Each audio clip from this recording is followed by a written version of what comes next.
সুধী দর্শকবৃন্দ, শুরু করছি এনটিভির প্রতি শনিবারের আইন বিষয়ক অনুষ্ঠান আইন ও অধিকারে। পরবর্তী 90 মিনিট আমি আবু রেজা আপনাদের সাথে থাকব। অনিবার্য কারণবশত অনুষ্ঠান শুরু হতে কিছুটা বিলম্ব হওয়ার জন্য আন্তরিকভাবে দুঃখিত। এই অনুষ্ঠানে আপনারা জানেন যে আমরা ব্রিটেনের বিভিন্ন আইন, বিশেষ করে immigration, asylum, human rights, family law নিয়ে কথা বলি। এই অনুষ্ঠানে আপনারাও শরিক হতে পারেন। টেলিভিশনের পর্দায় যে নাম্বারটা দেখবেন, ওই নাম্বারে রিং করে আমার সাথে কথা বলতে পারেন। আইন বিষয়ে যদি আপনাদের কোনো জিজ্ঞাসা থেকে থাকে তো আমাকে জিজ্ঞাসা করতে পারেন। আমি যতটুকু সম্ভব আপনাদেরকে একটা ধারণা দিতে চেষ্টা করব।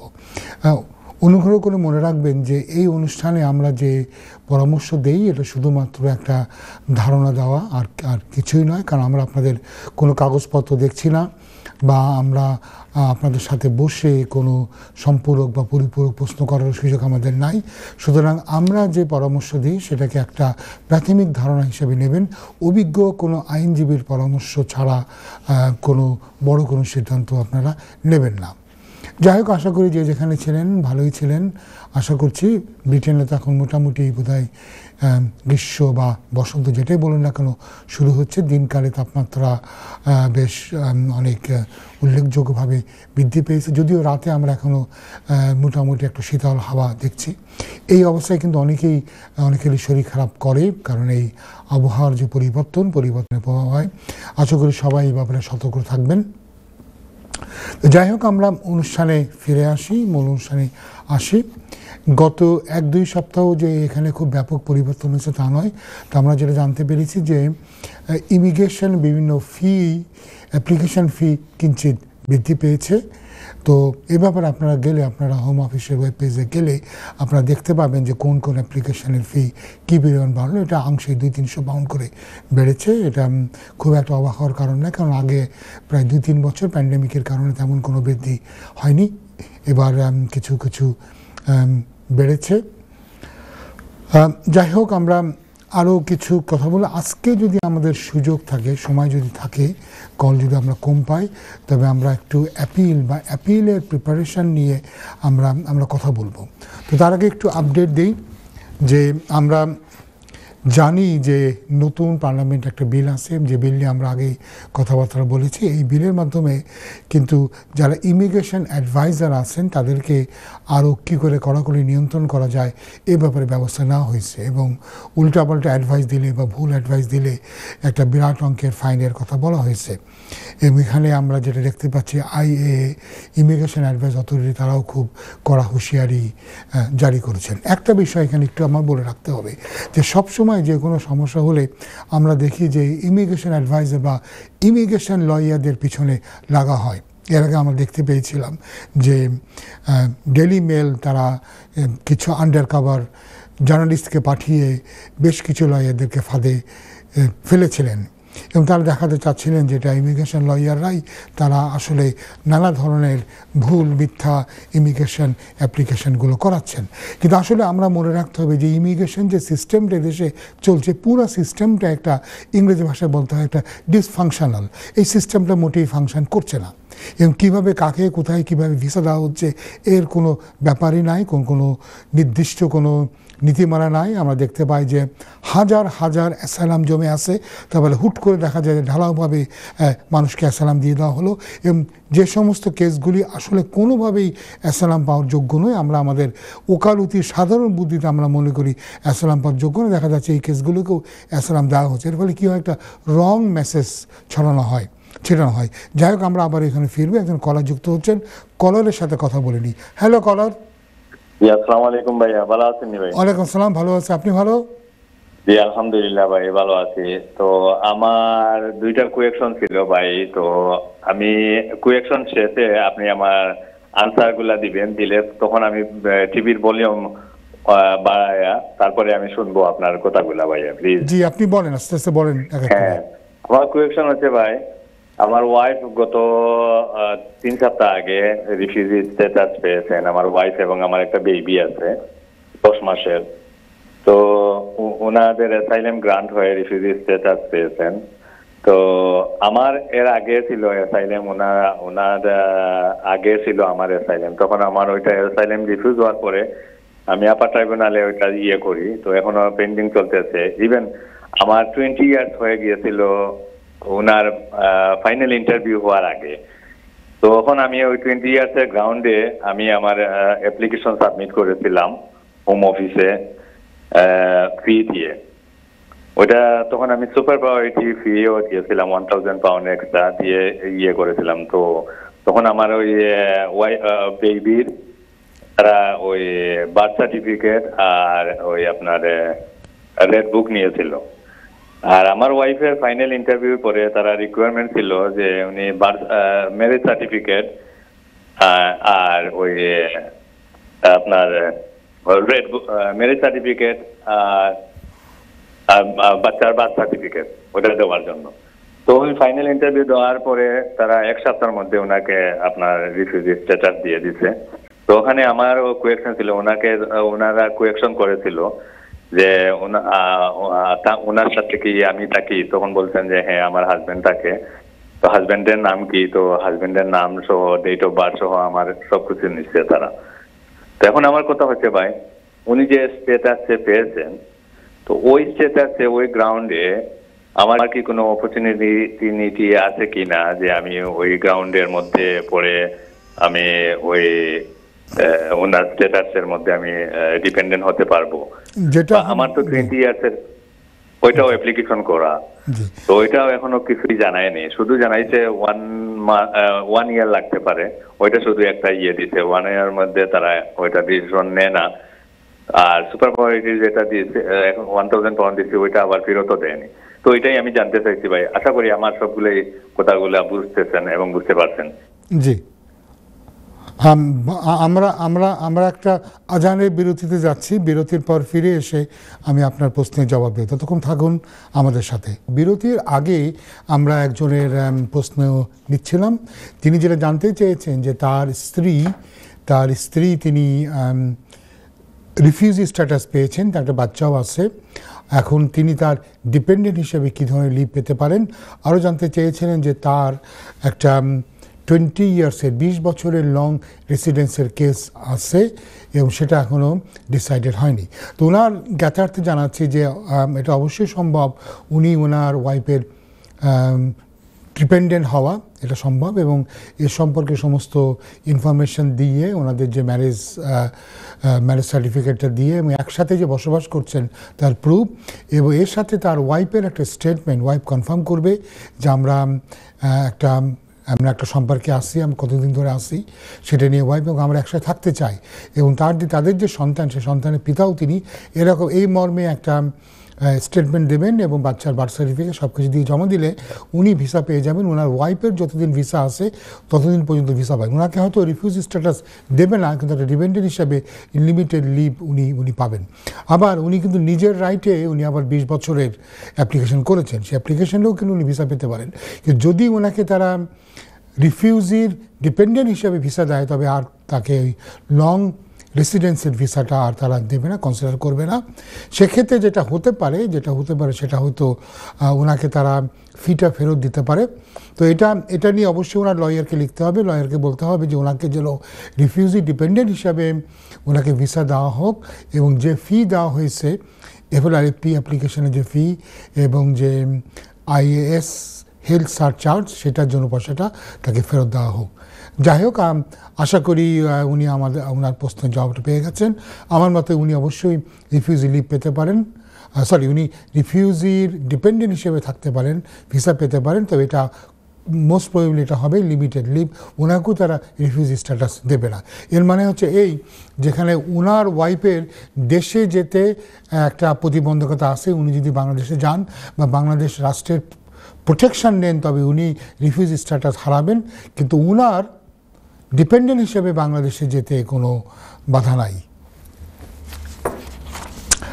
যাই হোক, আমরা আগের আলোচনায় ফিরে যাই। আমরা বলতে চাচ্ছিলাম যে এই ইমিগ্রেশন লয়ারদেরকে বা যারা ইমিগ্রেশন অ্যাডভাইজারদেরকে আরও কীভাবে কঠিনভাবে রেগুলেট করা যায়, এবং তারা কোনো উল্টাপাল্টা কিছু বললে বা অ্যাডভাইস দিলে শাস্তিমূলক ব্যবস্থা করা হবে, অনেক ফাইন, কোনো ক্ষেত্রে এই ফাইনটা 2.5 লক্ষ পাউন্ড পর্যন্ত যেতে পারে। আমার কথা হচ্ছে এই ব্যাপারে যে কেন যে কোনো বিষয়ে কেন এই ইমিগ্রেশন লয়ারদেরকে দোষারোপ করা হয়। আমরা এমন একটা ইমিগ্রেশন সিস্টেম নিয়ে আমরা কাজ করছি যেটা সম্পূর্ণ ভেঙে চুরে পড়ে যাওয়ার মতো অবস্থা। কত হাজার হাজার অ্যাপ্লিকেশন পড়ে থাকে, হোম অফিসের কোনো কনসিস্টেন্সি নাই। দেখা যায় একই ধরনের কেসে যেখানে দেখা যাচ্ছে 10 জনকে দিয়ে দিচ্ছে, আবার একজনকে দিচ্ছে না। কত উদ্ভট ঘটনাই না তারা ঘটাচ্ছে। এই যে গতকালকে আমারই একটা ঘটনা ঘটলো, একজন বাংলাদেশ থেকে তিনি অ্যাসাইলাম ক্লেম করেছেন। তিনি বলেছেন যে তিনি গে, সমকামী। আমরা জানি বাংলাদেশে সমকামিতা এটা একটা অপরাধ। অপরাধ ছাড়াও এটা সামাজিকভাবে এটাকে খুব খারাপ চোখে দেখা হয়, এবং আমরা এর আগেও দেখেছি যে বিভিন্ন সময়ে যারা সমকামীরা আছেন তাদের উপরে হামলা চালানো হয়েছে। সামাজিকভাবে তারা কোণঠাসা হয়ে আছে। হোম অফিসের রিপোর্টগুলিতে বারে বারে বলা হয়েছে যে যারা সমকামী তাদের আসলে বাংলাদেশ থেকে কোনো রকমের নিরাপত্তা পাওয়ার কারণ নাই। এটা তাদের কিন্তু রিপোর্টে তারা বারবার করে বলেছে। মজার ব্যাপার, আমার একটা ক্লায়েন্টকে তিনি অ্যাপ্লিকেশন করলে মেনে নিল, হোম অফিস লিখলো যে তুমি সমকামী, আমরা মেনে নিচ্ছি তুমি সমকামী। এরপরও তারা বললো কিন্তু তবুও তুমি বাংলাদেশে তুমি থাকতে পারবে, তোমার কোনো অসুবিধা হবে না। এর ফলে এইটা হয়ে তারা যখন রিফিউজ করলো, আমি চিঠি লিখলাম। চিঠি লিখে হোম অফিসকে জানালাম, জানিয়ে বললাম দেখো এটা তো কন্ট্রাডিক্টরি। একদিকে তোমার নিজের রিপোর্ট বলছে যে বাংলাদেশে যারা সমকামী আছে তাদেরকে রাষ্ট্র কোনো রকম প্রোটেকশন দিতে তারা সক্ষমতা থাকলেও তারা ইচ্ছুক নয়। অতএব বাংলাদেশে সমকামীদের যারা প্রকাশ্যে সমকামী হিসেবে চলতে চায় তাদের আসলে কোনো রকমের প্রোটেকশন নাই, সরকারের তরফ থেকে কোনো প্রোটেকশন নাই। এছাড়াও তুমি বললে যে বিভিন্ন সময় তারপর হামলা হচ্ছে জনগোষ্ঠী, বৃহত্তর জনগোষ্ঠী সমকামিতার বিরুদ্ধে। তো এটা বলার পরও, তোমার নিজের রিপোর্টে এটা বলার পরও তুমি মেনে নিলে যে এই অ্যাপ্লিক্যান্ট সমকামী, কিন্তু তুমি মনে করছো তার কোনো অসুবিধা হবে না। এটা বলার পরে তারা রিভিউ করলো, রিভিউ করে বললো হ্যাঁ আমরা আমাদের আগে ডিসিশানটা আমরা মেনটেন করলাম, আমরা কোনোভাবেই পরিবর্তন করব না, যা বলেছি সঠিক বলেছি। ঠিক আছে, আমাদের কেসটা অ্যাপিলে গেল, আমরা অ্যাপিলে সব টানের ডকুমেন্ট সব সার্ভ করলাম। এবং কি হলো, কালকে হঠাৎ করে একটা চিঠি এসে বললো কি আমরা আবার রিভিউ করেছি, আমরা মেনে নিয়েছি যে তোমার দেশে গেলে বিপদ হবে, অতএব তোমার অ্যাপিল এখন আমরা ডিসিশন উইথড্র করলাম এবং তোমাকে 5 বছরের রিফিউজি লিভ দেওয়া হবে। তো এই যে একটা কনসিস্টেন্সি নাই, খালি এসব ক্ষেত্রে নয়, এর আগেও আমরা দেখতে পেয়েছি যে কত সামান্য ঘটনা যেখানে একজন ইমিগ্রেশন আইনজীবী হিসাবে আমারই যেখানে হয়তো পরামর্শ হবে অ্যাপ্লিক্যান্টকে যে দেখুন আপনার এই কেসে আসলে অ্যাসাইলাম পাওয়ার মতো কিছু নাই। প্রথমত আপনি হয়তো অ্যাসাইলাম কনভেনশনের মধ্যেও আসেন না, আর যে হিউম্যান রাইটসের ইস্যুটা আছে সেখানেও বলা যেতে পারে যে দেশে গেলে আপনি প্রোটেকশন পেতে পারেন, কিংবা দেশের ভিতরে কোথাও না কোথাও আপনি যদি সরে যান, অন্য জায়গায় চলে যান যেখানে সমস্যা, সেখান থেকে সরে গেলে আপনার প্রবলেম হবে না। তবুও দেখা যাচ্ছে এগুলিতে কোনো ইন্টারভিউর পরেই 2-3 দিনের ভিতরে আমরা ইন্টারভিউয়ের নোট হাতে আসার আগেই দেখা গেল অ্যাসাইলাম গ্রান্ট হয়ে যাচ্ছে। আবার অনেক ক্ষেত্রে যেখানে হয়তো অনেক ভালো এভিডেন্স আছে, অনেক ভালো ক্লেম, যেটা আমরা আমাদের দৃষ্টিতে আমরা মনে করি, দেখা যাচ্ছে সেখানে তারা ফালতু কোনো একটা কারণ দেখিয়ে রিফিউজ করে দিচ্ছে। কোনো কোনো সময় আমরা দেখি যে এভিডেন্সগুলো দেওয়া হয় সেগুলো কিন্তু কনসিডার করা হয় না। বলা হয় তুমি 5 দিনের ভিতরে, ইন্টারভিউর 5 দিনের ভিতরে সমস্ত ডকুমেন্ট সাবমিট করতে হবে। এটা একটা ভুল কথা হোম অফিস বলে। এই 5 দিনটা শুরু হবে ইন্টারভিউয়ের ট্রান্সক্রিপ্ট যে নোট, সে নোট পাওয়ার পরে। আপনি যদি ইন্টারভিউর নোটই না পান, তো আপনি জানবেন কী করে ইন্টারভিউতে যা লেখা হয়েছে সে লেখাগুলো সঠিক হয়েছে? কারণ মনে রাখতে হবে ইন্টারভিউ দেওয়ার পরে ইন্টারভিউয়ের নোটটা কিন্তু পড়ে শোনানো হয় না, এবং আমরা দেখি যে ইন্টারভিউয়ের নোটে অসংখ্য ভুল থাকে। তাই জন্য এটা যেটা নিয়ম সেটা হচ্ছে যে ইন্টারভিউয়ের নোট হাতে পাওয়ার পরে থেকে 5 ওয়ার্কিং ডেজটা কাউন্ট হবে। কিন্তু এরা রুটিনলি ইন্টারভিউ দেওয়ার পর থেকেই 5 ওয়ার্কিং ডেজ বলে, এবং দেখা যায় অনেক ক্ষেত্রে ডিসিশনও চলে এসেছে কিন্তু আমরা ইন্টারভিউর নোটটা পাইনি। তো এ সমস্ত ব্যাপারে এই যে বললাম, এই সব কিছু মিলে আমরা দেখতে পাচ্ছি যে এই সিস্টেমটা আসলে ফেল করে যাচ্ছে। আমরা জানি যে এই মুহূর্তে 1,08,000-এরও বেশি অ্যাসাইলাম ক্লেম আছে, এবং এটাকে কীভাবে সঠিকভাবে করলে, আমরা বলছি না যে অ্যাসাইলাম ক্লেম পেন্ডিং আছে বলে সবাইকে গড়পথে দিয়ে দাও, কিন্তু এটাকে আরও ভালোভাবে এটাকে তারা ম্যানেজ করতে পারে, আরও ভালোভাবে ইন্টারভিউ করতে পারে। সেগুলো না করে আমরা দেখতে পাই যে এইভাবে জটিলতা করা হচ্ছে, যেখানে পাওয়ার কথা নয় সেখানে দিচ্ছে, যেখানে পাওয়ার কথা সেখানে দেওয়া হচ্ছে না। এখন যেখানে অ্যাসালাম পাওয়ার কথা নয় সে ধরনের ক্ষেত্রে যখন অ্যাসালাম দেওয়া হয়, এটা কি করে একটা ভুল মেসেজ ছড়ায়। তখন মানুষ বলা শুরু করে, তার বন্ধু বান্ধবদেরকে বলে, দেখো আমি তো এটা বলেছিলাম আমি অ্যাসালাম পেয়ে গেছি, তুমিও আসো তুমিও এটা বলবে। যখন দেখা যায় তার বন্ধু এসে তার মতো কথা বলে আর অ্যাসালাম পায় না, তখন তার মনে হয় এটা কেমন হলো। মাঝখানে কী করবে বেচারা, উকিলের লয়ারের উপরে গিয়ে তখন সমস্ত দোষ গিয়ে পড়ে। এই উকিলটা ভালো না, আমার উকিল তো লিখে দিয়েছিল, সাথে সাথে আমাকে দিয়েছে। ধুমাবিশের এই ল্যাক অফ কনসিস্টেন্সির কারণে অনেক প্রবলেম হচ্ছে। এটা নিয়ে আরও কথা বলবো। একজন কলার যুক্ত হচ্ছেন, কথা বলে নিই। হ্যালো কলার, হ্যালো কলার, আপনি কথা বলেন আমার সাথে please. Hello hello hello hello আসসালামু আলাইকুম ওয়ালাইকুম আসসালাম। স্যার, গত বছরে আমার যখন স্যার বেবি হয় তখন আমার আম্মুর জন্য ভিসা অ্যাপ্লাই করেছিলাম। তো আম্মু 6 মাসের জন্য আম্মু স্যার এখানে আসছিল। তো 6 মাস হবার আগেই আম্মু আবার বাংলাদেশে ব্যাক করে। স্যার এখন আবার আমি চাচ্ছি আবার আম্মুর জন্য আর কি অ্যাপ্লাই করার জন্য। তো 1 বছর স্যার হয়ে গেছে, এখন কি স্যার রাইট টাইম আম্মুর জন্য অ্যাপ্লাই করার জন্য? যেটা যেটা হবে আবার সবচেয়ে আসতে চায়। এবং এটা স্যার দেখেন, একটা প্রশ্ন। আরেকটা প্রশ্ন স্যার, এখন যদি স্যার অ্যাপ্লাই করি আম্মুর জন্য আসার জন্য, এখন স্যার কি কারণ দেখালে ভালো হবে যে আম্মু এই কারণে আসতে চায়? এটা তো আসলে আমার পক্ষে বলা সম্ভব নয়। আপনার আম্মু কেন আসবেন সেটা তো আপনি ভালো করে জানবেন। আর আমি কি করে বলে দিব এই কারণে আপনি বলবেন? যেমন আগে একটা কারণ ছিল, আপনার বেবি হয়েছে, বেবিকে দেখার ব্যাপার ছিল। তো এখনও যদি কোনো কারণ থাকে আপনি বলতে পারেন। কোনো কারণ না থাকলে এমনি আপনাদেরকে ভিজিট করতে আসতে চাইতে পারেন। এবং যেহেতু ওনার ভিসা শেষ হয়ে যাওয়ার আগে চলে গিয়েছেন, এখানে মনে রাখতে হবে ভিসা ফর্মে উনি কতদিন থাকবেন বলেছিলেন। 6 মাস ভিসা পাক বা না পাক, ওনার ইন্টেন্ডেড ভিসা ছিল কত, মানে ইন্টেন্ডেড ভিজিটটা ছিল কয়দিনের জন্য, উনি কী কথা লিখেছিলেন অ্যাপ্লিকেশন ফর্মে, কদিন থাকবেন। আমরা কলারকে হারিয়ে ফেলেছি। একটা কথা মনে রাখতে হবে যে সব ভিজিট ভিসাই হচ্ছে 6 মাসের জন্যে। কিন্তু তারা যেটা করে যে ভিজিট ভিসার অ্যাপ্লিকেশানে যত দিনের কথা বলা হয়েছে যে আমি 1 মাস থাকবো কি 2 সপ্তাহ থাকবো, কিন্তু সে 6 মাসের ভিসা পেয়ে যদি সে থাকে আইনত কোনো অসুবিধা নাই। কিন্তু এটা নিয়ে তারা পরবর্তীকালে এটা একটা অজুহাত পেতে পারে ভিসাকে রিফিউজ করার জন্য। তো এই জন্য আপনি দেখবেন কি লিখেছিলেন, কয় মাস থাকবেন, কী কথা লিখেছিলেন সেটার সাথে মিল আছে কি না। তো যেহেতু উনি চলে গিয়েছেন এবং 1 বছর হয়ে গিয়েছে, উনি আবার অ্যাপ্লাই করতে পারেন। এখন কি কারণ উনি দেখাবেন এটা বলা তো আমার জন্য খুব কঠিন, কারণ আসবেন তো উনি। আশা করি আপনি জবাব পেয়ে গেছেন এবং ঠিক একই রকমভাবে ব্যাংক স্টেটমেন্ট, পে স্লিপ, অন্যান্য অ্যাকোমোডেশন সব কিছু দেখিয়ে লিখবেন। আরেকজন কলার যুক্ত হচ্ছেন, দেখি কে আসছেন। হ্যালো কলার। আসসালামু আলাইকুম। ওয়ালাইকুম আসসালাম, বলেন কলার, কি করতে পারি? আমার দুটো প্রশ্ন ছিল যে আমি একজন ফেইল্ড অ্যাসাইলাম সিকার। জি। তো আমি 1 মাস আগে ফার্দার সাবমিশন করেছি জি। বিএনপি পলিটিক্যাল গ্রাউন্ডে। তো আমার একটা এনআরএম অ্যাপ্লিকেশন ছিল, তো সেটার তারা যে মডার্ন স্লেভারি লিভ সেটা রিফিউজ করেছে। সেটা রিকনসিডারে 1.5 বছর ধরে মানে সেটা পেন্ডিং আছে। তো আমি 1 মাস আগে ফার্দার সাবমিশন করেছি। জি। তো এটার ডিসিশন কতদিন লাগতে পারে এবং এই দুইটা অ্যাপ্লিকেশন একসাথে সেটা কোনো সমস্যা হবে কিনা? Thank you. আপনাদের ধারণা অনুযায়ী বিএনপির গ্রাউন্ডে যারা অ্যাসাইলাম করেছেন তাদের সাকসেস রেট কেমন? ধন্যবাদ।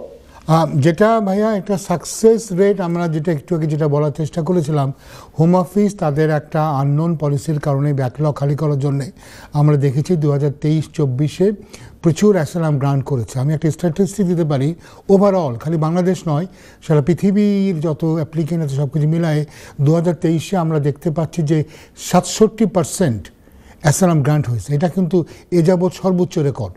এরপরে গত বছর এটা কমে 47% হয়েছে। এবছর ধারণা করা হচ্ছে যে আরও কমে যাবে, ভবিষ্যতে আরও কমবে। তো এই যে হঠাৎ করে ব্যাপক গ্রান্টের পিছনের কারণ ছিল যেটা আমরা জানি যে ব্যাকলগ, অনেক ব্যাকলগ, অনেক কেস জমে গিয়েছিল, সেগুলিকে তারা ডিসাইড করতে চাচ্ছিল এবং আস্তে আস্তে এটাকে একটা নিয়ন্ত্রণের মধ্যে নিয়ে আসছে। তো সেই হিসাবে আমার মনে হয় যে এবছর গত 2 বছরের চাইতে তুলনামূলকভাবে অ্যাসাইলাম গ্রান্টের সংখ্যা অনেক কম হবে। আর মনে রাখবেন, স্ট্যাটিস্টিক হাই হওয়ার পিছনে কারণ হচ্ছে কতগুলো দেশ আছে যেখান থেকে প্রায় 100% অ্যাসাইলাম গ্রান্ট হয়। যেমন ধরুন Syria, Yemen, Libya, Sudan, south Sudan এবং টু সাম এক্সটেন্ট আফগানিস্তান। এই সমস্ত দেশগুলি থেকে অনেক অনেক অনেক গ্রান্ট হয় এবং কয়েকটা দেশ থেকে তো 100% গ্রান্ট হয় অ্যাসাইলাম গ্রান্ট হয় কিংবা হিউম্যানিটেরিয়ান প্রোটেকশন হয়। যেমন আমরা জানি যে সুদান বা লিবিয়া থেকে আপনি ওই দেশ থেকে আসলেন, এটা প্রমাণ হলেই তারা আপনাকে হিউম্যানিটেরিয়ান প্রোটেকশনটা দিয়ে দিচ্ছে। সেটাও কিন্তু ওই আপনার স্ট্যাটিস্টিক্সের মধ্যে ইনক্লুড হচ্ছে। এর বাইরে কোন কোন দেশ থেকে কিভাবে আসে এটা ঠিক এই মুহূর্তে আমাদের কাছে নাই। তবে আমরা যেটা জানি যে আমাদের অঞ্চলের ভিতরে ভারত থেকে প্র্যাকটিক্যালি কোনো অ্যাসাইলামি গ্রান্ট হয় না। যদিও আমরা জানি ভারত অনেক বড় দেশ, সেখানে সমস্যা আমাদের বাংলাদেশের চাইতে সমস্যা কোনো অংশেই ভারতে কিন্তু কম না। কিন্তু ভারতের সবচেয়ে বড় যে ইস্যুটা সেটা হচ্ছে এই বড় দেশ, 140 কোটি 150 কোটি লোকের একটা দেশ, সেখানে ইন্টারনালি রিলোকেট করা সম্ভব। আপনার এক রাজ্যে সমস্যা হলে অন্য রাজ্যে আপনি চলে যেতে পারেন, ইন্টারনাল মুভমেন্টের মধ্যে কোনো প্রবলেম নাই। সেটা একটা বড় ইস্যু। যদিও আমরা জানি ভারতের বিভিন্ন জায়গা যেমন পাঞ্জাবে, কাশ্মীরে, আসামে বা যেটা আমরা উত্তর পূর্ব অঞ্চলগুলিতে আমরা জানি যে সেখানে বিচ্ছিন্নতাবাদী আন্দোলন চলছে এবং যে কোনো ধারণা করলে লোকে মনে করতে পারে এই বিচ্ছিন্নতাবাদীরা বা যারা এটার কারণে সরকারের কাছ থেকে জুলুম নির্যাতনের হুমকির সম্মুখীন, তারা তো অ্যাসাইলাম চাইতে পারেন। কিন্তু আমরা দেখি যে এত সত্ত্বেও ভারত নিয়ে তাদের একটা আলাদা চিন্তাভাবনা আছে এবং আমরা জানি যে ইন্ডিয়ান কেসগুলো, ইন্ডিয়াকে তারা একটা সেফ কান্ট্রি হিসেবে ধরে। এই কারণে ইন্ডিয়া থেকে কেউ অ্যাসাইলাম ক্লেম করলে এটা তো রিফিউজ করেই, অ্যাপিলও করার সুযোগ দেয় না।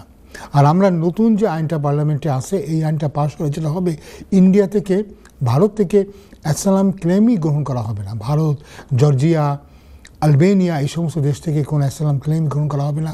ইইউ নাগরিক যারা আছেন তারা অ্যাসাইলাম পাবেন না। আবার আমরা দেখতে পাচ্ছি যে ইউরোপিয়ান ইউনিয়ন তারা কিন্তু ঘোষণা করেছে যে 7টি দেশ তারা মনে করছে সেফ। এই 7টি দেশের মধ্যে বাংলাদেশও আছে। তো ফলে ইইউ যদি মনে করে বাংলাদেশ সেফ, তাহলে তো হয়তো আস্তে আস্তে এদেশও মনে করবে। আমরা জানি গত বছর ডিসেম্বরে যে কান্ট্রি পলিসি নোট আসে, সেই কান্ট্রি পলিসি নোট অনুযায়ী বাংলাদেশে রাজনৈতিক কোনো সমস্যা নাই এবং খুব কমই রাজনৈতিক গ্রাউন্ডে মানুষ অ্যাসাইলাম পাবে। আমি আবার আপনার এই ব্যাপারে আলাপ করব। আমি একটা কল নিয়ে নিচ্ছি। হ্যালো কলার, হ্যালো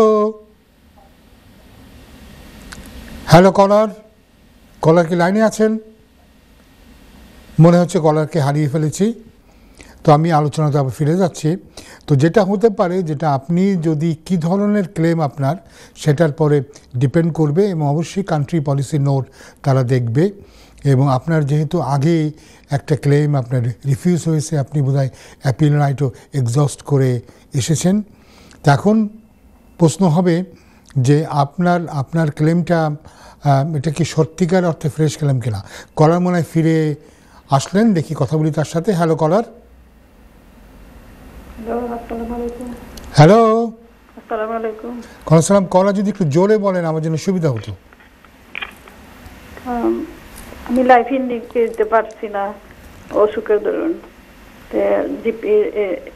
কি এক্সাম্পশন ফর্ম আনছি 2 মাস হয়েছে আর কি। সরি, আমি আসলে সরি আমি আপনার কথা কিছুই বুঝতে পারলাম না। আমি খালি জানতে পারলাম আপনি অসুস্থ। তো অবশ্যই আপনার জন্য আমাদের সহানুভূতি থাকলো। এখন কি করতে পারি? এক্সাম্পশন ফর্ম, হ্যাঁ, ডাক্তারের এক্সাম্পশন ফর্ম।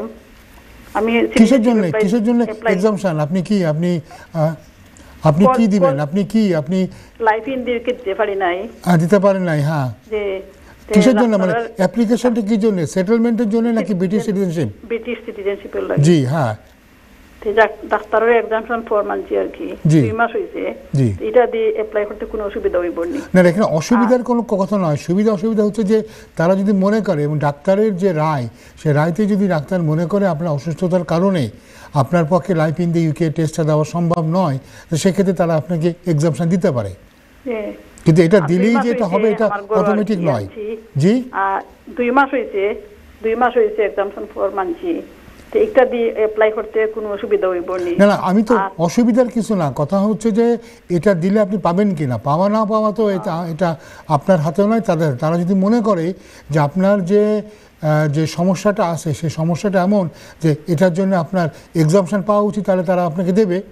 আর তারা যদি মনে করে যে ডাক্তারের এটা ইনাফ নয়, সেক্ষেত্রে তারা বলবে এই কারণে ডাক্তারের ইনাফ নয়। কারণ ধরেন অনেক সময় ডাক্তার বলে দিবে যে আপনি এই অসুখে ভুগছেন, কিন্তু সেই অসুখে ভোগার কারণেই আপনি পরীক্ষাটা দিতে পারবেন কিনা, এটা দুটোর ভিতরে একটা সম্পর্ক দেখাতে হবে যে এই রোগের জন্য আপনি দিতে পারছেন। এখন যদি বলেন আপনার ডায়াবেটিক্স আছে, তো ডায়াবেটিক্স হলে তো আর লাইফ ইন দি ইউকে দিতে তো কোনো প্রবলেম নাই। ডায়াবেটিস রাত্রে ঘুম হয় না, হ্যাঁ রাতে ঘুম হয় না, ডায়াবেটিস হয় না, এটার কোনোটার সাথেই তো লাইফ ইন দি ইউকে এর সাথে কোনো সম্পর্ক না আছে। লাইফ ইন দ্য ডিপ্রেশনের সাথে সম্পর্ক নাই। সম্পর্কটা হচ্ছে এই, যেটা তাকে দেখাতে হবে যে এইটার কারণে আপনাকে পড়াশোনা করা, রিডিং করা, মানে পড়াটা খুবই সম্ভব নয়, বা আপনার মাথা খাটায় বুদ্ধিদীপ্ত কোনো রকমের কোনো কাজ করা সম্ভব নয়। আমরা একটা ব্রেকে যাচ্ছি, ব্রেক থেকে ফিরে এসে আপনি থাকেন লাইনে, আবার আমি কথা বলুন। জিনিসটা আপনাকে একটু বুঝতে হবে, যে কোনো অসুখ হলেই পরীক্ষা দিতে পারবেন না, এটা কিন্তু ওরকম নয়। তো ঠিক আছে, ব্রেক থেকে ফিরে এসে কথা বলবো। আপনারা দেখছিলেন এনটিভির প্রতি শনিবারের আইন বিষয়ক অনুষ্ঠান আইন ও অধিকারে। এই অনুষ্ঠানে আমরা ব্রিটেনের বিভিন্ন আইন নিয়ে কথা বলি। আপনারাও এখানে ফোন করে আমার সাথে আলোচনায় যোগ দিতে পারেন। আমরা বেশ কয়েকটা ফোন কল নিয়েছি, কিছু বিষয় নিয়ে আলোচনা করেছি। আরেকজন কলার এখন যুক্ত হচ্ছেন, দেখি কে আছেন। হ্যালো কলার। আসসালামু আলাইকুম। ওয়ালাইকুম আসসালাম, বলেন কলার। কেমন আছেন ভাই? ভালো আছেন? আলহামদুলিল্লাহ, আপনি ভালো? হ্যাঁ ভাই ভালো আছি, থ্যাংক ইউ সুন্দর প্রোগ্রাম করার জন্য, আমরা আসলে উপকৃত হই। থ্যাংক ইউ ভাইয়া। আমার প্রশ্ন হচ্ছে ভাইয়া, আমি একটা ফিওবার অ্যাপ্লিকেশন করছি এক্সটেন্ডেডের জন্য, আমার ওয়াইফের জন্য আর কি। জি। তো আমরা লিভ টু রিমেইনে আছি অল ফ্যামিলি, শুধুমাত্র আমার ওয়াইফের এক্সটেনশনের জন্য। জি। লাস্ট উইক করেছে। প্রশ্ন হচ্ছে কতদিন সময় লাগতে পারে? ইউনিভার্সাল ক্রেডিট আছে। জি, আরেকটা কি বললেন? সেকেন্ডটা কি বললেন? আমি বুঝলাম ফিওবার, আরেকটা কি সেকেন্ড? আর ইউনিভার্সাল ক্রেডিট আমরা আছি, জি, কিছু দিয়ে অ্যাপ্লিকেশন করেছি আর কি। জি। আর আচ্ছা বলেন। হ্যাঁ, ইউনিভার্সাল ক্রেডিটে যেহেতু আপনি আছেন, আপনার ফি ওয়েভার পাওয়ার সম্ভাবনা খুবই বেশি, যদি আপনার ব্যাংকে বড় কোনো অ্যামাউন্ট না থাকে, বা যদি ব্যাংকে কোনো সন্দেহজনক ট্রানজাকশন না থাকে, তো আমার মতে আপনি ফি ওয়েভার পাওয়ার সম্ভাবনা আপনার বেশি। সেকেন্ডলি, এই যে ফি ওয়েভারের জন্য আমরা গত সপ্তাহে বা আগের সপ্তাহে আমরা একটা অনুষ্ঠানে বলেছিলাম যে অ্যাভারেজ টাইম এখন লাগছে একজন ইন্সপেক্টরের রিপোর্ট অনুযায়ী যে 168 দিন। তো ফলে আমার মনে হয় যে এটা সময় লাগলে এটা নিয়ে টেনশন করার কারণ নাই, কারণ অ্যাভারেজ টাইমটা অনেক লম্বা। ওকে। আর আরেকটা প্রশ্ন হচ্ছে, আমরা তো ইউনিভার্সাল ক্রেডিটে আছি, যে ইউনিভার্সাল ক্রেডিটকে কি জানানোর দরকার যে আমরা ফিওবার অ্যাপ্লিকেশন করছি, না ওরা বললে জানাবো? ওরা বললে আপনি জানাবেন, ওরা বললে আপনাকে জানাবেন। আপনার তো ভিসা তো আপনার শেষ হয়ে যায়নি, কারণ আপনি ফি ওয়েভারের অ্যাপ্লিকেশন করার পরপরই অটোমেটিক্যালি আপনার ভিসাটা কিন্তু এক্সটেন্ডেড হয়ে যাবে ফি ওয়েভারের ডিসিশন আসার আগ পর্যন্ত, প্লাস আরও 14 দিন আপনি টাইম পাবেন। আচ্ছা, আর একটা জিনিস আমরা শুনতে পাচ্ছি যে এই ভিজিটে কোনো দেশে গেলে তাদেরকে বলে যেতে হবে, ওটা কার্যকর কি হবে? ভিজিটে কি করলে? এই যে মানে দেশে চলে গেলে বা অন্য দেশে চলে গেলে জব সেন্টারকে জানাতে হবে 30 দিনের উপরে থাকা যাবে না। না না, এটা তো সবসময় আসে যে আপনার ইনডেফিনিট লিভে যারা থাকে তারা যদি প্রথমত তারা যদি 2 বছরের বেশি থাকে, তবে তার ইনডেফিনিট লিভ টু রিমেইন চলে যাবে। এবং এর ভিতরেও যদি তারা 2 বছরের ভিতরে একটা সিগনিফিক্যান্ট টাইম বাইরে কাটায়, সেক্ষেত্রে তাদের ইনডেফিনিট লিভে প্রবলেম হতে পারে, কারণ তারা বলতে পারে তুমি তো ব্রিটেনে থাকছো না। তো এটা একমাত্র ব্রিটিশ সিটিজেন হয়ে গেলেই বাইরে গিয়ে থাকার আসছে, কোনো অসুবিধা নাই। কিন্তু এখন থেকে তারা যেটা করবে যে আপনি ইনডেফিনিট লিভ নিয়ে আপনি দেশে গিয়ে থাকবেন, পড়ে থাকবেন বছর পর বছর, এটা তারা হবে না। তারা এক্সপেক্ট করবে আপনি যখন আপনি ইনডেফিনিট লিভ টু নেবেন চাচ্ছেন দেশে থাকার জন্যে, যদি দেশে নাই থাকেন তাহলে আপনি ইনডেফিনিট দ্বীপের জন্য আপনি অ্যাপ্লাই করবেন কেন? আমরা জানেন এর আগে মানুষ কিন্তু এদেশে এসে আইল্যান্ড নিতেন, আইল্যান্ড নিয়ে বাংলাদেশে গিয়ে ঠিকই পলিটিক্স করে চাকরি বাকরি করে করতেন, প্রতি 2 বছর পরে হুট করে একবার এসে দেখা দিয়ে আবার চলে যেতেন। তো এরকম বাংলাদেশে বহু সরকারি চাকরিজীবী আছেন, বহু ব্যবসায়ী আছেন যারা রাজনীতির সাথে জড়িত, তাদের কিন্তু আসলে এদেশে ইনডিফিনিট রিমেন্ট ছিল। তো এই জিনিসটা তারা ট্যাকেল করবে, তারা দেখতে চাইবে তারাই এদেশে আইলার পাওয়ার উপযুক্ত, যারা এদেশ থেকে তাদের মেন হোম করবে। ওকে ভাইয়া, thank you. Thank you. Hello caller, কে আছেন? কলার, হ্যালো কলার, কলার, না, কলারকে হারিয়ে ফেলেছি। তো আমরা যে আলোচনা করছিলাম যে এই ইমিগ্রেশন অ্যাডভাইজারদেরকে রেগুলেট করা, আরও টাফলি তাদেরকে রেগুলেট করা, বড় অঙ্কের ফাইন দেওয়া, এসব নিয়ে তারা খুব কনসার্ন। কিন্তু এটা নিয়ে তারা কনসার্ন হওয়ার আগে কেন নিজেদের সিস্টেমটাকে তারা ভালো করে না? এই যে তারা বলে যে তারা অভিযোগ করে যে ইমিগ্রেশন অ্যাডভাইজাররা নাকি তারা ফেক কেস করে দিচ্ছে। তো এই যে যারা আসছে, হাজার হাজার লোক বিদেশ থেকে আসছে, এদের কয়টা লোক জেনুইন? এদের কয়টা লোক আসলে জেনুইন অ্যাসাইলাম সিকার? এই যে 7 সমুদ্র 13 নদী পাড়ি দিয়ে আসছে, এত মানে বোটে করে ইংলিশ চ্যানেল পাড়ি দিচ্ছে, কতটুকু তাদের মধ্যে তারা জেনুইন? এটাকে নির্ধারণ করার জন্য কী টেস্ট আছে তাদের? তারা তো ঢালাওভাবে দিয়ে দিচ্ছে। কোনো সময় তারা হয়তো ঠিকই করতে পারে না যে আফগানিস্তান থেকে আসে, এরা কি আসলেই আফগানি কিনা। তাদের সিস্টেমের ভিতরে যে গলদ আছে, সিস্টেমের গলদ থেকে না ধরে তারা এখানে খামাখা লয়ারদের পিছনে লাগে। একজন কলার আছেন, কে আছেন কলার? দেখে কথা বলি। কলার, হ্যালো কলার। আমি কল করছিলাম যে আগে। জি জি জি, যেটা আমি বললাম যে আপনার যে মেডিকেল নোটটা থাকবে, সেই মেডিকেল নোটটা বলবে যে কি কারণে আপনি টেস্টটা দিতে পারছেন না। এখন আপনি যদি ডায়াবেটিক থাকে, একটু ডিপ্রেশন থাকে, এর জন্য টেস্ট দিতে পারবেন না, আমার মনে হয় না এটা খুব একটা গ্রহণযোগ্য হবে। এটা সামথিং হবে যেটা it will affect your ability to take the test. হ্যাঁ, যেটা হয়তো আপনার যদি ডিমেনশিয়া থাকে তাহলে অবশ্যই আপনাকে এটা প্রবলেম করবে। যদি আপনি কোনো কারণে আপনি পড়তে না পারেন, পড়তে অক্ষম হন, সেক্ষেত্রেও হয়তো এটা আপনাকে হেল্প করবে। কিন্তু ওইটা আছে, ডায়াবেটিক্স আছে, কিংবা আপনার একটু ডিপ্রেশন আছে, কিংবা আপনার রোজ জ্বর হয়, কিংবা ব্লাড প্রেশার আছে, এটার জন্য আপনি টেস্ট দিতে পারবেন কিনা তারা হয়তো এটাকে অ্যাকসেপ্ট করবে না। তো আপনি আপনার ডাক্তারের সাথে আপনি কথা বলবেন, কারণ ডাক্তার তো বলেই দেবে যে আপনার এই ডাক্তারকে জিজ্ঞাসা করবেন, আচ্ছা আমার এই রোগের কারণে কি আমি টেস্ট দিতে পারি না, দিতে কি আমি অক্ষম? ডাক্তার অ্যাসেস করে বলবে যে এইটার কারণে আপনার পক্ষে টেস্ট দেওয়াটা সম্ভব নয়। মাথার বেদনা থাকে, হ্যাঁ, মাথায় বেদনা থাকে তো না, মাথায় বেদনা থাকলে আপনি দিতে পারবেন না কেন? হ্যাঁ, মাথায় বেদনা থাকলে আপনার কেন বেড়ে যাবে সেটাকে ব্যাখ্যা করতে হবে। এবং সাধারণত যে ধরনের প্রবলেম থাকলে মানুষ এক্সামটেড হয়, আপনি এই ধরনের কোনো প্রবলেমের কথা কিন্তু উল্লেখ করেন নাই। ওকে, অ্যাপ্লাই করলে, সিটিজেনশিপ অ্যাপ্লাই করলে আমি কতদিন পরে রেজাল্ট আইব? আর তারা আপনি 6 মাস কেন, 6 মাসের আগেই তারা হয়তো আপনাকে বলবে যে তোমার এটাই এই কারণে গ্রহণযোগ্য নয়, তুমি আমাদেরকে এই জিনিসগুলো দাও, এই ইনফরমেশনগুলো তুমি আমাকে দাও। তারা সরাসরি হয়তো না করে আপনাকে একটা সুযোগ দেবে যাতে আপনি আরও এভিডেন্স জমা দিতে পারেন। অ্যাপ্লাই বাদে দেশে যাইতাম পারবো না? আমি অ্যাপ্লিকেশনের বাদে আপনি পারবেন, দেশে যেতে পারবেন। আমি গত বছর আর কি জানুয়ারি এন্ডে দেশে গেছিলাম। জি, 3 মাসের বেশি থাকছিলাম, মেয়েতে আইছি। যেটা হবে সমস্যা হচ্ছে এই, যদি আপনি লাস্ট ইয়ারে অ্যাপ্লিকেশনের আগের লাস্ট ইয়ারে যদি 90 দিনের বেশি দিন থাকেন, তাহলে আপনি যেটা রেসিডেন্টশিপ রিকোয়ারমেন্ট সেটা ফুলফিল করবেন না। নিয়ম হচ্ছে লাস্ট 5 বছরে 450 দিন টোটালি বাইরে থাকবেন না, আর লাস্ট ইয়ারে একসাথে 90 দিনের বেশি থাকবেন না। লাস্ট ইয়ারে 90 দিনের বেশি থাকবেন না, একসাথে হোক বা আলাদা হোক। লাস্ট ইয়ারে 12 মাসের মধ্যে 3 মাসের বেশি বাইরে থাকতে পারবেন না। ঠিক আছে? আরেকজন কলার যুক্ত হচ্ছেন, কে আছেন কলার? হ্যালো কলার, কলার, হ্যালো,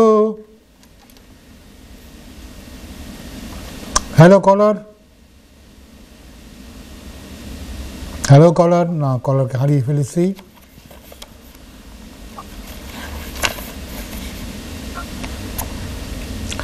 আচ্ছা, যেটা আজকে আমি অনুষ্ঠানের শুরুতেই বলেছিলাম, যদি আমাদের সময় থাকে আমরা একটু অ্যাপিল, কিভাবে অ্যাপিলের প্রিপারেশন লাগে সেটা নিয়ে একটু কথা বলি। তো আমরা বলি এখন, এই মুহূর্তে আমরা দেখতে পাচ্ছি যে সাধারণত দুই ধরনের অ্যাপ্লিকেশনের ক্ষেত্রে আমরা অ্যাপিল পেয়ে থাকি। একটা তো হচ্ছে অবশ্যই অ্যাসাইলাম বা প্রোটেকশনের উপরে যদি কোনো ডিসিশন আপনি পান, যদি এটা নেগেটিভ হয়, না সূচক হয়, তবে আপনি অ্যাপিলের সুযোগ পান। আরেকটা হচ্ছে হিউম্যান রাইটসের অ্যাপ্লিকেশন।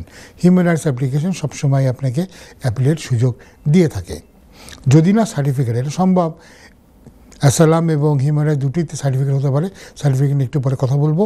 তো দেখি একজন কলার যুক্ত হচ্ছেন, কে আছেন? হ্যালো কলার। হ্যালো হ্যালো, হ্যালো, আমি কি ব্যারিস্টার সাহেবের সাথে কথা বলছি? আপনি বলছেন? আচ্ছা, আমার একটা কোয়েশ্চেন ছিল। জি বলেন।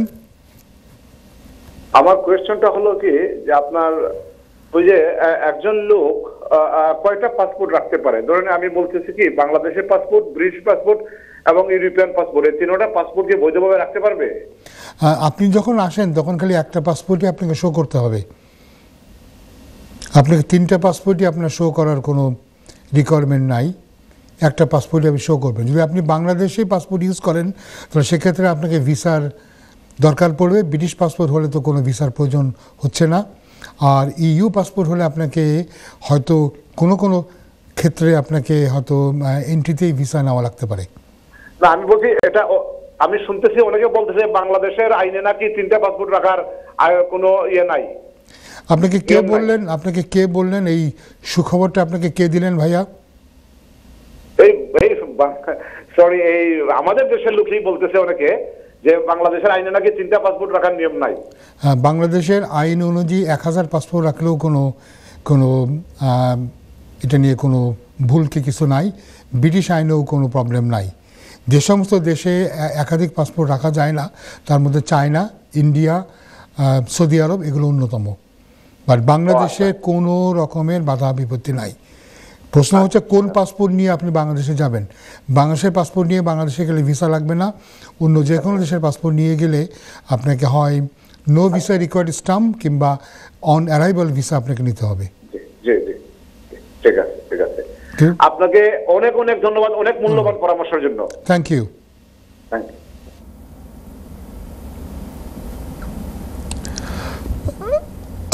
দর্শক, যেটা নিয়ে আমি কথা বলছিলাম, অ্যাপিলের প্রিপারেশন। অ্যাপিল আমরা বলেছিলাম যে অ্যাপিল এই মুহূর্তে দুইটো ক্ষেত্রে অ্যাপিল পাওয়া যায়। এর আগে ইইউ অ্যাপ্লিকেশনটাকে রিফিউজ করলে অ্যাপিল পাওয়া যেত, কিন্তু এখন তো আর ইইউ নাই, আমরা তো ইউরোপ থেকে বেরিয়ে এসেছি। তবু এখনও পুরনো কিছু কিছু অ্যাপিল মাঝে মধ্যে আসে।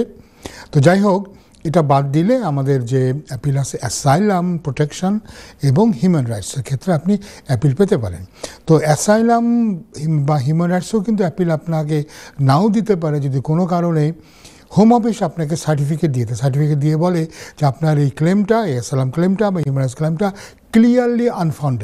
ক্লিয়ারলি আনফাউন্ডেড হলে আপনি কিন্তু আর অ্যাপিল করার সুযোগ পান না। আরও কতগুলো ক্ষেত্রে তারা সার্টিফিকেট দিতে পারে, যেখানে যেমন একটা গ্রাউন্ড যেটা আপনার আগে রেস করা উচিত ছিল, যেটা আপনি করেননি, সেক্ষেত্রে তারা বলতে পারে আমি তোমাকে এখন এই কাউন্টে রেস করতে দিব না। আরেকজন কলার যুক্ত হচ্ছেন, দেখি যে কলার কে আছেন। হ্যালো কলার। আসসালামু আলাইকুম। ওয়ালাইকুম আসসালাম। আমার বই হ্যাঁ ভাইয়া, আপনার কথা একটু জড়িয়ে যাচ্ছে। আপনি যদি একটু স্পষ্ট করে বলেন, আপনার একজন বোন এই দেশে আসলেন, তারপরে কি হলো বলেন। আচ্ছা, ঠিক আছে। আমার এক বোন দেশ থেকে আইসেন। জি, আপনার একটা বোন দেশ থেকে আসলেন, তারপরে কি হলো? আমার এক বোন এই দেশে আইসেন, বয়স 65 ওভার।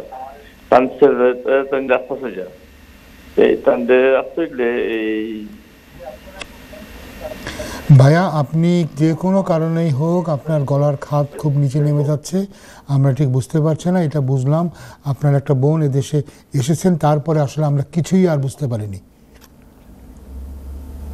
আপনার এখানে তো এটা তো এমন কোনো ব্যাপার না যে আমি ইচ্ছা করলেই এখানে থেকে যাব। কেউ যদি এদেশে এসে থাকতে চায় তাকে অবশ্যই ইমিগ্রেশনের যে বিভিন্ন ক্যাটাগরি আছে, যে ক্রাইটেরিয়া আছে, ক্রাইটেরিয়ার মধ্যে ওনাকে থাকতে হবে, ওনাকে দেখতে হবে উনি কোনো ক্রাইটেরিয়া ফুলফিল করেন কিনা। একটা কথা মনে রাখবেন যে এমন কোনো বিধান নাই যে আমি এদেশে আসলাম, ভালো লাগলো, আমি এদেশে থেকে যাব। এটা কিন্তু এরকমভাবে হয় না।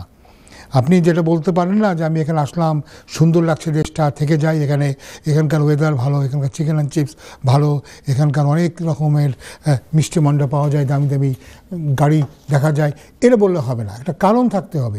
ইমিগ্রেশনের রুলে খুব ডিটেল ক্রাইটেরিয়া দেওয়া আছে যে কোন কোন ক্রাইটেরিয়া থেকে এদেশে থাকতে পারে। চাইলেই আমি এদেশে থাকতে পারবো এটা মনে করার কোনো কারণ নাই। তো ওনার যদি কোনো এদেশে থাকার কোনো কারণ থেকে থাকে, ওনাকে বলতে হবে কী কারণে উনি দেশে থাকবেন, এবং সে কারণটা নিয়ে উনি ইচ্ছা করলে কোনো আইনজীবীর পরামর্শ নিতে পারেন, বলতে পারেন আমি এই কারণে এদেশে থাকতে চাই।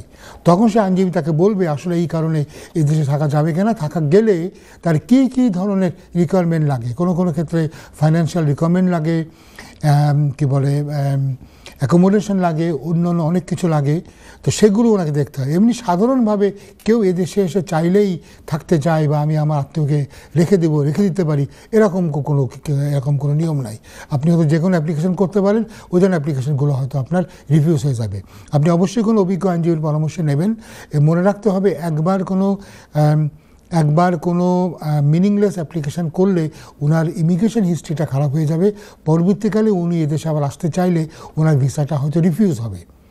এই জন্য কোন অ্যাপ্লিকেশন করবেন, কেন করবেন, উনি কেন থাকতে চাচ্ছেন, এটা বিশদভাবে ব্যাখ্যা করে ওনাকে যে অ্যাপ্লিকেশনটা করতে হবে।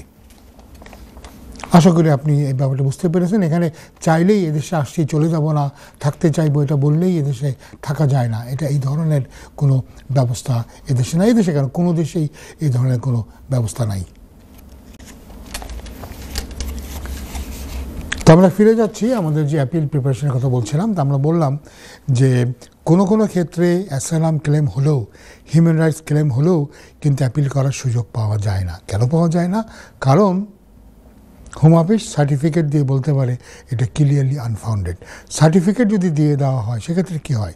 সেক্ষেত্রে তখন জুডিশিয়াল রিভিউ করতে হয়। জুডিশিয়াল রিভিউ করে দেখাতে হয় কী কারণে আপনি মনে করছেন সার্টিফিকেট দেওয়াটা আনরিজনেবল, আনফেয়ার, এবং কেন এটা ডিসপ্রপোর্শনেট, এটা বলে আপনি ফাইট করতে পারেন। এবং যদি কোর্ট মনে করে যে না, এটা এই ক্ষেত্রে এই সার্টিফিকেট দেওয়া ঠিক হয়নি, আপনাকে অ্যাপিলের রায় দেওয়া উচিত ছিল, সেক্ষেত্রে কোর্ট আপনার পক্ষে রায় দেবে। এছাড়া যদি আপনি কোনো ডিসিশন আপনার হন, সেক্ষেত্রে আপনি অ্যাপিল করতে পারবেন না।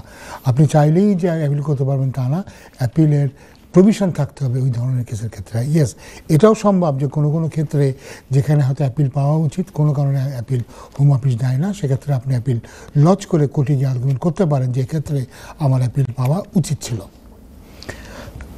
এখন অ্যাপিলের যে প্রিপারেশন, সেটা নিয়ে আমার সৌভাগ্য হয়েছে অনেক শত কোনো, আমি বলবো হাজারের উপরে হয়তো অ্যাপিল করা বা অ্যাপিলের সাথে জড়িত হওয়ার। তো সেখানে আমরা আমাদের কমিউনিটি থেকে অনেক অ্যাপিল আমরা করেছি, এবং কমিউনিটি থেকে অ্যাপিল করতে গিয়ে যে সমস্ত সমস্যা আমরা দেখি সেটা নিয়ে হয়তো আমি কিছুটা আজকে আলোচনা করি। এখান থেকে যারা আছেন, যারা এই ধরনের পর্যায়ে এই ধরনের প্রক্রিয়া আসেন, তারা হয়তো এখান থেকে উপকৃত হবেন।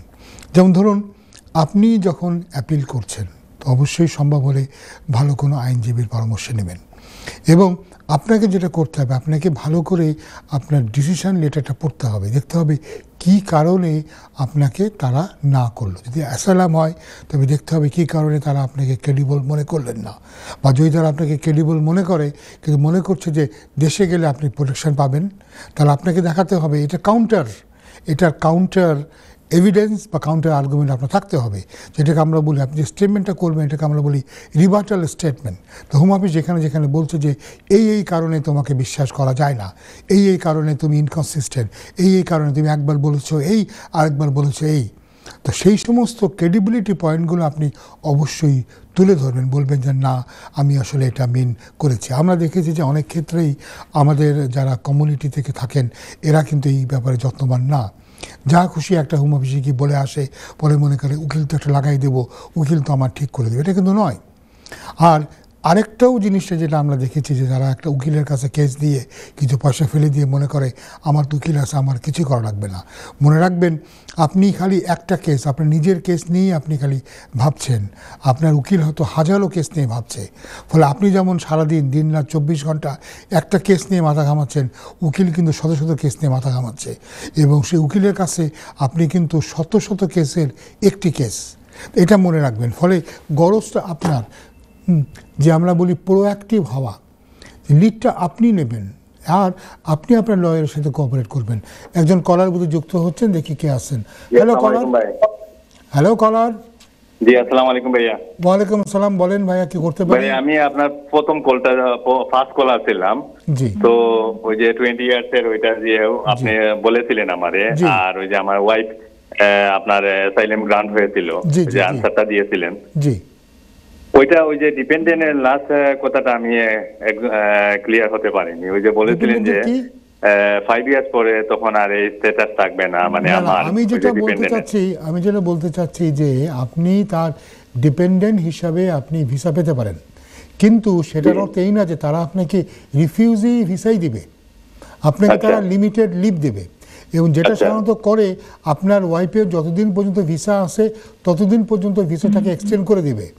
যদি না আপনার নিজের দেশে গেলে প্রবলেম না থাকে, তো তারা আপনাকে একই রেস্ট্রিকশনে ফেলবে না। ফলে যেটা হবে, আপনার ওয়াইফ বাংলাদেশে যেতে পারবেন না, আপনি কিন্তু পারবেন। আপনার কিন্তু যাতে কোনো প্রতিবন্ধকতা নাই। তো মানে আমার ওয়াইফের ডিপেন্ডেন্ট হিসেবে তো আমাকে নেক্সট যখন 5 ইয়ার্স পরে তো পার্মানেন্ট দিবে, তাই না? পার্মানেন্টের পরে তারপরে যখন আপনার ওয়াইফ সেটেলমেন্ট পাবে, তখন আপনিও সেটেলমেন্ট পাবেন। যদি না কোনো কারণে তারা মনে করে যে আপনি ইনাফ টাইম এদেশে থাকেননি, সেক্ষেত্রে তারা হয়তো আবার আপনাকে এক্সটেন্ড করে পরে আপনাকে তারা আইনার। কিন্তু অলরেডি 20 ইয়ার্সের ফিউজ দেওয়া, মানে তো আপনি ভিসাতে নাই, ওভার হয়ে গেছে। আগে 20 ইয়ার্সে তো কেউ আইএলআর পায় না, 20 ইয়ার্সে লিমিটেড লিভ পায়। 20 ইয়ার্সের পরও আরও 10 বছর থাকার পরে, আরও 120 মাস থাকার পরে আপনি আইএলআর পান। আপনি আমাকে আইএলআর নিয়ে প্রশ্ন করছেন। আমার উত্তর ছিল এই যে আপনার ভিসা হলে, আপনাকে তারা ভিসা দিলে, আপনার ওয়াইফের যতদিন ভিসা আসে ততদিন ভিসা দেবে, এবং এরপরে তারা ইচ্ছা করলে ওয়াইফ যখন আইএলআর পাবে, ওই একই সাথে আপনাকেও তারা আইএলআর দিতে পারে। অথবা যদি তারা মনে করে সাফিসিয়েন্ট টাইম আপনি ভিসাতে নাই, ধরেন ফর এক্সাম্পল আপনার ওয়াইফ 5 বছর আছে ভিসাতে, আপনি কিন্তু ভিসাতে থাকলেন সে ফর এক্সাম্পল 2 বছর, সেক্ষেত্রে তারা আপনাকে আইএলআর না দিয়ে তারা আপনাকে আরো এক্সটেন্ড করতে পারে। কিন্তু নর্মালি তারা যেটা করে যে আপনার 3 বছরের মতো বেশি ভিসা নিয়ে আপনি থাকলে আপনাকে আইএলআর দিয়ে দিবে। তাহলে এটাই তো বেটার হয়, কারণ আমার সলিসিটার যে উনি বলছে আমি দেখি ওনার সাথে চেঞ্জ করে ফেলবো সলিসিটারকে। তো উনি আমারে বলছে যে 5 ইয়ার্সের আগে আমার ওয়াইফ নাকি কিছু করতে পারবে না। 5 ইয়ার্সের আগে আপনার ওয়াইফ তো কিছু করার নাই, 5 ইয়ার্স পরেই তো আপনার ওয়াইফ আইএলআর এর জন্য অ্যাপ্লাই করবে। আর সেই আইএলআরটা কিন্তু অটোমেটিক হবে না, তারা দেখবে ওই সময় দেশের সার্কামস্টান্সেস কি, আপনার ওয়াইফের পার্সোনাল সার্কামস্টান্সেস কি, তারা দেখবে, দেখে তারা মনে করবে এখনো তার প্রোটেকশনের দরকার কিনা। যেমন আমরা জানি যে এই মুহূর্তে অনেক কান্ট্রি থেকে তারা আর ফার্দার প্রোটেকশন দিচ্ছে না, যেমন ধরেন জিম্বাবুয়ে, সোমালিয়া, তারা কিন্তু আর ভিসাটা বাড়াচ্ছে না। এবং খুব শিগগিরই এটা বাংলাদেশের ক্ষেত্রেও এটা হবে, কারণ বাংলাদেশে যেহেতু পলিটিক্যাল চেঞ্জ হয়ে গেছে। ধরুন 2 বছর আগে একজন যদি বিএনপি দেখিয়ে যে বিএনপি করতো, তার তো আর ভিসা হয়তো সেটেলমেন্টের সময় আর বাড়বে না, তাই না? না, আমার এটা পলিটিক্যাল না, আমার এটা মানে অন্য ইয়েতে। যেটাই হোক, আমি তো আপনার কথাটা জানি না, আমি তো অনুষ্ঠানের শুরুতেই বললাম যে আমরা যেটাকে দেই, অ্যাডভাইসটা দেই, এটা একটা গাইডলাইন্স, একটা ভাষা করে বলা হয়। আপনার সামনে বসে আপনার কাগজপত্র দেখলে যতটা আমরা সুচারুভাবে আপনাকে পরামর্শ দিতে পারি, টেলিফোনে আপনার কথা শুনে কতটাই বা আমরা এটা বলতে পারি। হ্যাঁ, আমি আপনার সাথে একটা অ্যাপয়েন্টমেন্ট বানাবো ভাই ইনশাআল্লাহ। আর আমার কথাটা হচ্ছে কি, যে আমার সলিসিটার বলছিল যে আমি 5 ইয়ার্সের আগে উনি আমার জন্য ডিপেন্ডেন্টের অ্যাপ্লিকেশন করতে পারবে না, ওইটার জন্য একই কোয়েকশন ছিল। না, এটা ডিপেন্ড করছে যে আপনি কিভাবে তার ডিপেন্ডেন্ট হয়েছেন। আপনি যদি তার অ্যাসাইলাম ক্লেম করার আগে যদি আপনি ডিপেন্ডেন্ট হন, তাহলে আপনি ফ্যামিলি ইউনিয়ন পলিসিতে আপনি ভিসা পাবেন। ইয়ার পরেও যদি আপনি পান, আপনি যদি তার রিফিউজি স্ট্যাটাস নেওয়ার পরেও যদি আপনি ভিসা পান, সেক্ষেত্রেও কিন্তু তিনি আপনাকে ডিপেন্ডেন্ট হিসেবে অ্যাড করতে পারবেন। এখানে দুটো আছে রুল, একটা রুল হচ্ছে ইমিগ্রেশনের রুলে আসতে গেলে ওই মেনটেনেন্স, আপনার ইংলিশ টেস্ট সব কিছু দেখিয়ে অ্যাপ্লাই করতে হবে। কিন্তু যেহেতু আপনি আপনি যেটাকে আমরা বলি স্ট্যাটাস রিকোয়ারমেন্ট ফুলফিল করেন না, কারণ কারেন্টলি আপনার দেশে ভিসা নাই, সেক্ষেত্রে উনি আপনাকে ইমিগ্রেশনের রুলের আন্ডারে উনি আপনার অ্যাপ্লিকেশন করতে পারবেন না, কিন্তু অবশ্যই উনি আপনাকে হিউম্যান রাইটসের আন্ডারে অ্যাপ্লিকেশন করে দিতে পারবেন। ওকে ভাই, আপনার সাথে আমি অ্যাপয়েন্টমেন্ট করব এবং ইনশাআল্লাহ। এটা নিয়ে এরকম অ্যাপ্লিকেশন আমরা প্রচুর করেছি।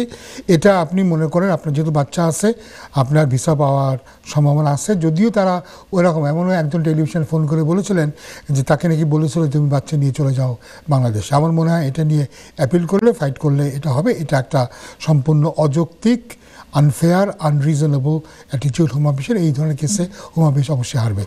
ওকে, জি ভাইয়া, থ্যাংক ইউ সো মাচ ভাইয়া, আমি অ্যাপয়েন্টমেন্ট বানাবো আপনার সাথে ইনশাআল্লাহ। ওকে ভাইয়া, আসসালামু আলাইকুম।